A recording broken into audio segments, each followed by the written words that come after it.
हरे कृष्णा। श्री सनातन गोस्वामी ने भक्ति के लिए और शरणागति के लिए जो 6 स्तर हैं और विधि है उनके बारे में हमें बहुत ही विशद रूपेण बताया है। वो कुछ इस प्रकार हैं। अनुकूलस्य संकल्प, प्रतिकूलस्य वर्जनम, रक्षस्यतीति विश्वासो, गोप्तृप्ते वर्णम तथा आत्मनिक्षेप कार्पण्यम, षड्विधिम शरणागतिम। तो शरणागति के ये 6 विधियाँ हैं, जिसमें से प्रथम 2 प्रत्येक साधक के लिए लाभदायी हैं। पहला है अनुकूलस्य संकल्पम, जो भक्ति के लिए अनुकूल है उसे स्वीकार करना चाहिए, और प्रतिकूलस्य वर्जनम, जो प्रतिकूल है उसे त्यागना चाहिए। लेकिन तीसरा नियम है रक्षस्यतीति विश्वासो, ये पूर्ण विश्वास होना कि कृष्ण हमें बचाएंगे। अवश्य राखिबे कृष्ण विश्वास पलोन। तो इस भाव से हम भक्ति की किसी भी विधि को अपनाएंगे तो हमारे लिए लाभदायी होगा और कृष्ण के हम शरणागत हो पाएंगे। विशेष करके श्रील रूप गोस्वामी बताते हैं भक्ति रसामृत सिंधु ग्रंथ में, जिसको श्रील प्रभुपाद ने भाषांतरित किया है, भावांतरित किया है। विशेष करके इसमें ये प्रस्तुत किया जा रहा है कि भक्ति के लिए जो विधियां हैं भगवान को प्रसन्न करने के लिए, जिन्हें हमें अपनानी चाहिए, और उसमें से कई सारी विधियां हैं। प्रथम 10 में एक विधि है एकादशी व्रत का अनुष्ठान। एकादशी अर्थात प्रत्येक शुक्ल पक्ष और कृष्ण पक्ष में एकादशी का अनुष्ठान किया जाता है। ये माधव तिथि है, भक्ति जननी है, इसलिए श्रील भक्तिविनोद ठाकुर बोलते हैं जोतने पालना कोरी, इसको पालन करने का हमें प्रयत्न करना चाहिए। भक्ति के लिए अनुकूल है, और क्योंकि भक्ति के लिए अनुकूल है इसे हमें स्वीकार करना चाहिए। बताया जाता है कि एकादशी माता जो है स्वयं श्री भगवान के शरीर से प्रकट हुई है, और ये तिथि भगवान को बहुत प्रिय है।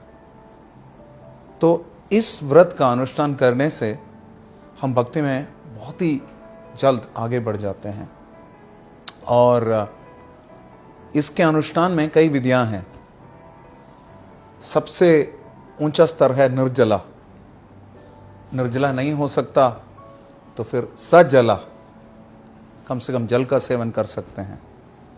अगर सजला नहीं हो सकता तो फिर सरसा, जूस वगैरह ले सकते हैं। अगर उसमें भी दिक्कत है तो सफला, इसका मतलब है फ्रूट्स ले सकते हैं। ये भी नहीं है तो फिर अनुकल्प प्रसाद बोलते हैं, जो कि अलग अलग प्रकार के व्यंजन हैं जिनको उपवास प्रसाद या उपवास व्यंजन, जो साबूदाना, कुट्टू, बहुत सारी चीज़ें लोग अपनाते हैं।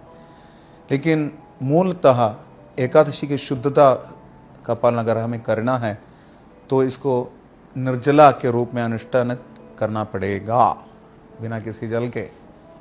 और श्रील प्रभुपाद ने तो अपने शिष्य रामेश्वर प्रभु को बताया था, वेदर इट इज भीमा और अर्जुना, इट इज ऑल निर्जला। अर्थात एकादशी का अनुष्ठान निर्जला एकादशी के रूप में ही होना चाहिए। फिर भी क्योंकि भीमसेन ने बताया गया महाभारत में कि अपनी असहायता व्यक्त करी थी, हताश होकर उन्होंने बताया था कि मैं एकादशी व्रत का अनुष्ठान नहीं कर सकता, क्योंकि उन दिनों में तो सभी एकादशी का व्रत का अनुष्ठान करते थे निर्जला रखकर। तो उन्होंने बताया मेरे अंदर विशेष जठराग्नि है जो हमेशा प्रज्वलित होती है, तो मैं कर नहीं सकता, इसका क्या उपाय है। तो उन्होंने व्यासदेव ने उनको बताया कि आप साल में एक बार ज्येष्ठ शुक्ल एकादशी जो है उसका अनुष्ठान कर सकते हैं। और क्योंकि भीमसेन ने रखा था, बाकी सभी पांडवों ने भी इसका रखा, इसलिए इसको पांडव निर्जला एकादशी बताया गया है। हमें समझना है कि स्तर ये है, स्टैंडर्ड ये है, और यहाँ तक पहुँचने के लिए हमें प्रयत्न करनी चाहिए। कई जगह एक भ्रांति फैली हुई है कि पूरे साल हमने एकादशी का व्रत का अनुष्ठान ठीक से नहीं किया तो उसका निवारण जो है ये एकादशी के अनुष्ठान से हो सकता है। ऐसा कहीं शास्त्र में अनुमोदित नहीं है। अगर एकादशी कहीं गलती से छूट गई किसी वजह से तो भगवान से प्रार्थना करिए, माफ़ी मांगिए, अगला एकादशी ध्यान से रखिए। वैसे तो अगर एकादशी किसी की छूट गई तो उसके लिए विधि यही है कि उसके अगले दिन भी एकादशी का उपवास करें, अन्यथा इसका कोई निवारण नहीं है।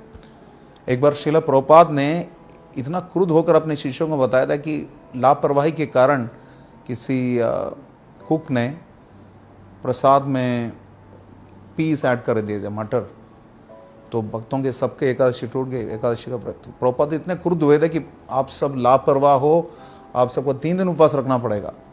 तो कई शास्त्रों में वर्णित ये है कि 3 दिन का उपवास, फिर भी आचार्यों की कृपा से हमें इतनी छूट जरूर मिली है कि अगर एकादशी संभवतः छूट गई तो अगले दिन उसके लिए पुनः रख सकते हैं।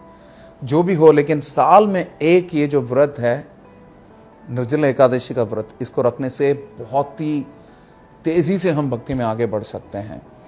और जैसे हमने पहले बताया, अनुकूल से संकल्प प्रतिकूल से वर्जनम, इसका उद्देश्य ये नहीं कि निर्जला एकादशी रखें और दिन भर सोते रहें। प्रभुपाद ने यह भी बताया, doesn't mean that you sleep the whole day.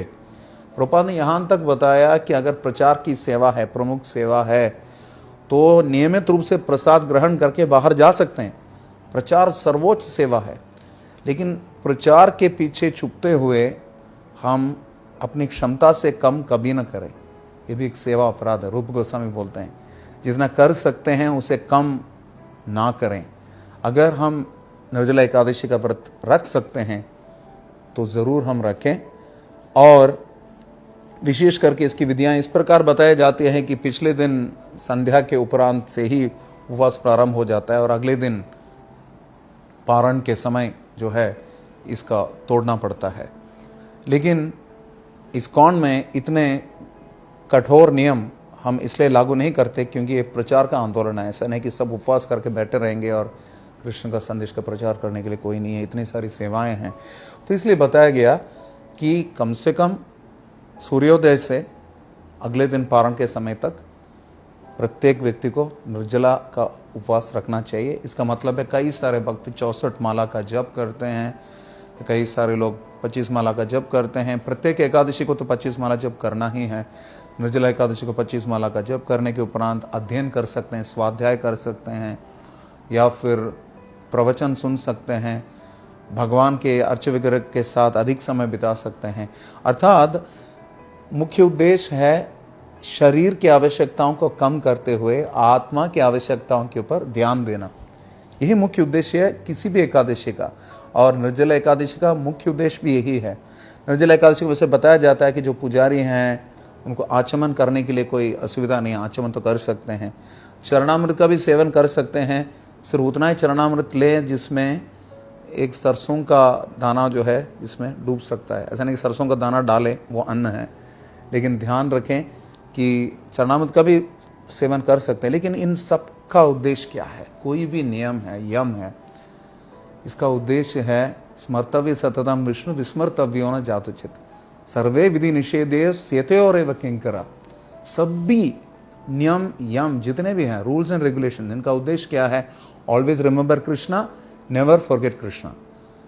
This is the most supreme instruction. Every other rule and regulation, जितने भी यम नियम हैं, इसके किंकरा, इसके सेवक हैं, इसके गौण हैं। मुख्य उद्देश्य यही है कृष्ण का स्मरण अधिक से अधिक हो। तो इस ज्येष्ठ शुक्ल एकादशी को, इस पांडव निर्जला एकादशी को हमारा उद्देश्य ये रहना चाहिए कि अधिक से अधिक श्रवण और कीर्तन बढ़ाएं, भक्तों का संग करें, ठीक से सही चेतना में रहें, क्योंकि एकादशी के दिन हम जितने भी संकल्प रख सकते हैं हमारे लिए बहुत लाभदायी हैं भक्ति के लिए। इसलिए विश्वनाथ चक्रवर्ती ठाकुर बोलते हैं कि ये एक समय है कि हम सिंहावलोकन कर सकते हैं, पिछले 15 दिनों में हमने क्या किया था।